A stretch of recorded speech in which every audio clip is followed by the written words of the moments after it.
అందరికీ నమస్తే అండి.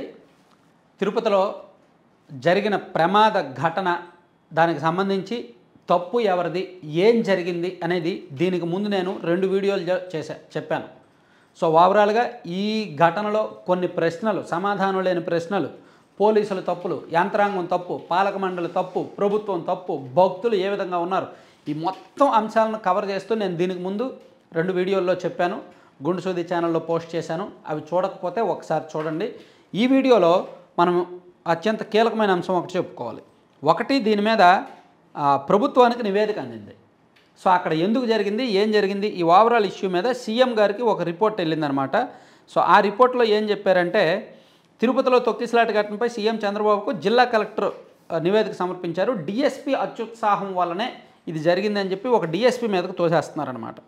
తొక్కిసలాట జరిగినా డిఎస్పీ సరిగ్గా స్పందించలేదు. ఎస్పీ వెంటనే సిబ్బందితో వచ్చి భక్తులకు సాయం చేశారు. అంబులెన్స్ వాహనాన్ని టికెట్ కౌంటర్ బయట పార్క్ చేసి డ్రైవర్ వెళ్ళిపోయాడు.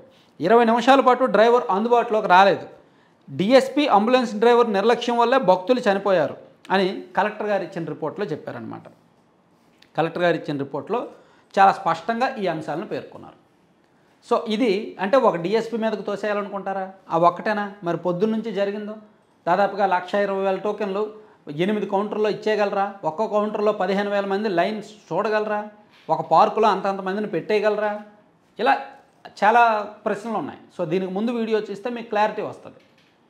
సరే, ఇక ఈ ఘటన మీద ప్రభుత్వం రెస్పాండ్ అయింది. మంత్రి అనగాని సత్యప్రసాద్ గారు ఇందాకే మాట్లాడుతూ 25 లక్షల ఎక్స్గ్రేషియా పరిహారం ఇస్తాము మృతుల కుటుంబాలకు అని చెప్పారు. అలాగే హోంమంత్రి అనిత గారు మాట్లాడుతూ ఇందులో ఏమైనా కుట్ర కోణం ఉందా, ఇది తప్పిదమైనా, ఇది ప్రమాదమా, ఈ విషయంలో అన్ని కోణాల్లో కూడా దర్యాప్తు జరుగుతోంది, బాధ్యులు ఎవరైనా ఉంటే వాళ్ళ మీద కఠిన చర్యలు తీసుకుంటాము అని చెప్పారనమాట. అలాగే కలెక్టర్ గారు కూడా, కలెక్టర్ వెంకటేశ్వర గారు ఒక రిపోర్ట్ ఇస్తూ గాయపడిన వారికి చికిత్స జరుగుతోంది, గేట్లు ఒకేసారి తీయడం వలన ఈ ప్రమాదం జరిగినట్టుగా భావిస్తున్నామని చెప్పి కలెక్టర్ గారు చెప్పారనమాట. ఇట్లా ప్రభుత్వం తరపున రియాక్షన్స్ ఇలా ఉన్నాయి.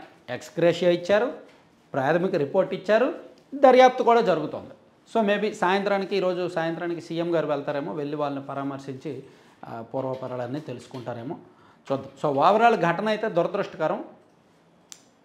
ఇది నేను ఇంత ముందు కూడా చెప్పాను, ఇప్పుడు కూడా చెప్తున్నా, కొత్తగా ఏమీ కాదు. వైకుంఠ ఏకాదశి దర్శనాలు అనేవి ప్రతి సంవత్సరం జరిగేవే, లక్షలాది మంది భక్తులు వస్తారనేది అందరికీ తెలిసిన విషయమే. కానీ ఈ ఏర్పాట్లలో బహుశా అత్యుత్సాహము, అతిశయోక్తులు, అతి భజన, ఓవర్ యాక్షన్లు కొంపముంచేయేమో అనేక అనుమానాలు అయితే ఉన్నాయండి. దీనికి ప్రీవియస్ వీడియోస్ చూడండి. సో ఇప్పుడు స్టార్టింగ్లోనే జరిగింది. యాక్చువల్లీ 19వ తేదీ వరకు ఈ వైకుంఠ ఏకాదశి దర్శనాలు జరుగుతూనే ఉంటాయి కాబట్టి నెక్స్ట్ ఇవ్వబోయేవి ఏమైనా వీలైతే ఆన్లైన్లో పెట్టడమో, లేదంటే ఆఫ్లైన్లో ఒక పూర్తి స్థాయి సమాచారం ఇవ్వడమో చూసుకోవాలి. నిజానికి రోజుకి 40,000 దర్శనాలంట, రోజుకి 40,000 టోకెన్లు ఇచ్చారంట. సో రోజుకి 40,000 టోకెన్లు కూడా ఆఫ్లైన్లో క్యూ లైన్లలో ఇవ్వడం సాధ్యం కాదు, అది కరెక్ట్ కాదు. ఒక 15,000 20,000 ఆన్లైన్లో ఇచ్చి మిగిలినవి కొంచెం ఎక్కువ కౌంటర్లో ఇస్తే, అక్కడ కూడా పోలీసు బందోబస్తు ఎక్కువగా ఏర్పాటు చేస్తే కాస్త ఉపయోగం ఉంటుంది. ఎందుకంటే ప్యూర్లీ ప్రభుత్వ నిర్లక్ష్యం, యంత్రాంగం నిర్లక్ష్యం, ప్రణాళికలేమి కనిపిస్తోంది. ఏదో ఒక డిఎస్పీ మీద తోసేసో, లేదంటే ఒక అంబులెన్స్ డ్రైవర్ మీద తోసేసో అంటే ఓకే, ఘటన జరిగిందండి, వాళ్ళు చనిపోయారు, తొక్కిసలాట జరిగింది, అంబులెన్స్ డ్రైవర్ టైంకి రాలేదు కాబట్టి అతను తప్ప? అసలు ఆ తొక్కిసలాట జరగడానికి కారణం ఎవరు? ఆ పార్కులో అంతమందిని పొద్దున్న నుంచి ఉంచడానికి కారణం ఎవరు?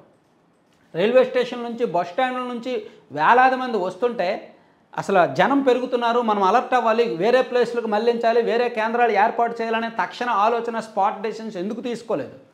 ఇప్పుడు చాలామంది చాలా రకాలుగా చెప్పొచ్చు కాక, ప్రభుత్వానికి రకరకాల నివేదికలు ఇవ్వచ్చు కాక, కానీ ప్రీ ప్లాన్ అనేది లేదు, దానిలో ఫెయిల్యూర్ అనేది అయ్యారు అనేది మాత్రం వాస్తవం అనమాట. సో నెక్స్ట్ జరగబోయేదైనా, నెక్స్ట్ ఈ 9 రోజుల దర్శనాల్లో అయినా సరే, 19వ తేదీ వరకు జరగబోయే దర్శనాల్లో అయినా సరే పొరపాట్లు లేకుండా చూస్తారని ఆశిద్దాం.